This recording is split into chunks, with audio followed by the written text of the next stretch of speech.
ఒక ఉదయం సముద్రతీరానికి దగ్గరగా ఉన్న చిన్న పట్టణం నిశ్శబ్దంగా మెలకువ వచ్చింది. అలలు తీరాన్ని తాకుతూ మృదువుగా శబ్దం చేస్తున్నాయి. ఆ తీరంలోనే నివసించే సాయి ప్రతిరోజులాగే సూర్యోదయాన్ని చూడడానికి అక్కడికి వచ్చాడు. అతనికి ఒంటరిగా ప్రకృతిని ఆస్వాదించడం చాలా ఇష్టం. అదే సమయంలో నీలిమ అనే అమ్మాయి తన కెమెరాతో అక్కడికి వచ్చింది. ఆమె ట్రావెల్ బ్లాగర్. ప్రపంచంలోని అందమైన ప్రదేశాలను తన కెమెరాలో బంధించడం ఆమెకు ఎంతో ఇష్టం. ఆ ఉదయం సూర్యోదయం ఎంతో అద్భుతంగా కనిపించింది. సాయి అక్కడ నిశ్శబ్దంగా నిలబడి ఉండగా నీలిమ అతన్ని గమనించింది. అతని ప్రశాంతమైన చూపులు, ఆకాశాన్ని చూస్తూ ఉన్న తీరు ఆమెను ఆకట్టుకుంది. తెలియకుండానే అతని ఫోటో తీసింది. కెమెరా శబ్దం విని సాయి వెనక్కి తిరిగాడు. మీరు నా ఫోటో తీశారా అని చిరునవ్వుతో అడిగాడు. నీలిమ కొంచెం సంకోచంగా అవును, మీరు ఆ సూర్యోదయంలో చాలా అందంగా కనిపించారు అని చెప్పింది. సాయి నవ్వుతూ అయితే ఆ ఫోటో నాకు చూపిస్తారా అన్నాడు. ఆ చిన్న సంభాషణతో వారి పరిచయం మొదలైంది. నీలిమ తన ట్రావెల్ కథలు చెప్పింది. సాయి తన సాధారణ జీవితాన్ని వివరించాడు. ఇద్దరికీ భిన్నమైన ప్రపంచాలున్నా వారి మనసులు మాత్రం దగ్గరయ్యాయి. రోజులు గడుస్తూ నీలిమ ప్రతి ఉదయం సాయితో కలిసి సముద్రతీరానికి రావడం మొదలుపెట్టింది. ఇద్దరూ కలిసి సూర్యోదయాన్ని చూసి చిన్న చిన్న విషయాల గురించి మాట్లాడేవారు. సాయి ప్రశాంతత నీలిమకు నచ్చింది. నీలిమ ఉత్సాహం సాయికి కొత్త ఆనందమిచ్చింది.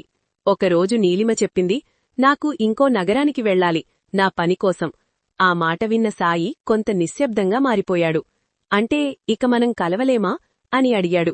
నీలిమ అతన్ని చూసి, జీవితం అంతే సాయి, కాని కొన్ని క్షణాలు మాత్రం ఎప్పటికీ మనతో ఉంటాయి అని చెప్పింది. ఆ రాత్రి సాయి చాలా ఆలోచించాడు. తన మనసులోని భావాలని చెప్పకపోతే ఆమెను కోల్పోతానని అర్థమైంది.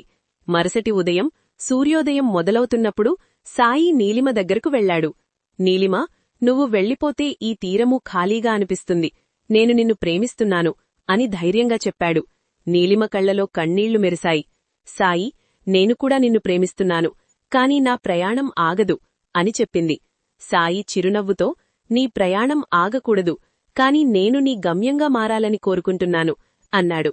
ఆ మాటలు విన్న నీలిమ హృదయం కరిగిపోయింది. అయితే నా ప్రతి ప్రయాణం చివరా నువ్వే ఉంటావా అని అడిగింది. ఎప్పటికీ అని సాయి సమాధానమిచ్చాడు. కొన్ని నెలలు తర్వాత నీలిమ తన బ్లాగ్లో ఒక కొత్త పోస్టు పెట్టింది. నా ప్రయాణం, నా ప్రేమ. ఆ పోస్ట్లో సాయితో ఉన్న ఫోటో ఉంది. సముద్రతీరంలో మొదలైన ఆ ప్రేమ దూరాలను దాటి ఒక అందమైన బంధంగా మారింది. ప్రేమ అనేది ఎప్పుడూ ఒకేచోట ఉండదు. అది ప్రయాణిస్తుంది, మారుతుంది, కాని నిజమైన ప్రేమ ఎప్పటికీ నిలిచిపోతుంది. ఒక అందమైన సాయంత్రం నగరపు పార్కులో చెల్లని గాలి వీచుతూ చెట్ల ఆకులు మృదువుగా కదులుతున్నాయి. ఆ పార్కులోని ఒక బెంచ్పై నందిని కూర్చుని తన డైరీలో ఏదో రాస్తోంది. ఆమెకు తన భావాలను పదాలుగా మార్చడం అంటే ఎంతో ఇష్టం. అదే సమయంలో అజయ్ అనే యువకుడు అక్కడికి వచ్చాడు. అతను ఒక సంగీతకారుడు. తన గిటార్తో అక్కడ కూర్చుని మెల్లగా ఒక స్వరాన్ని పలికించడం మొదలుపెట్టాడు. ఆ సంగీతం ఎంతో మృదువుగా హృదయాన్ని తాకేలా ఉంది. ఆ స్వరం విన్న నందిని తన రాయడం ఆపి అతనివైపు చూసింది. ఆమెకు ఆ సంగీతం చాలా నచ్చింది. కొంతసేపు తర్వాత ఆమె అతని దగ్గరకు వెళ్లి, మీ సంగీతం చాలా అందంగా ఉంది అని చెప్పింది. అజయ్ చిరునవ్వుతో, ధన్యవాదాలు, మీ మాటలు నాకు ఇంకాస్త ప్రేరణ ఇచ్చాయి అని అన్నాడు. ఆ రోజు వాళ్ళిద్దరి మధ్య చిన్న పరిచయం మొదలైంది. నందిని తన డైరీలో రాసిన కవితలను అజయ్కు చూపించింది. అజయ్ తన గిటార్తో ఆ కవితలకు స్వరాన్ని కలిపాడు.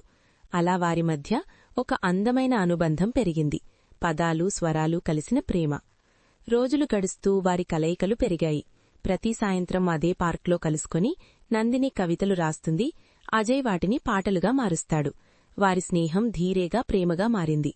ఒకరోజు అజయ్ నందినిని ఒక ప్రత్యేకమైన ప్రదేశానికి తీసుకెళ్లాడు. నగరాన్ని పైనుండి చూసే ఒక చిన్న కొండ.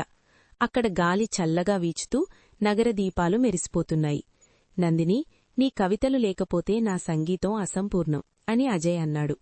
నందిని చిరునవ్వుతో, నీ సంగీతం లేకపోతే నా పదాలు ప్రాణం లేనివి అని చెప్పింది. అజయ్ గిటార్ తీసుకుని ఒక కొత్త పాటను వాయించడం ప్రారంభించాడు. ఆ పాట నందిని కోసం రాసినదే. ప్రతి స్వరం ఆమె హృదయాన్ని తాకింది.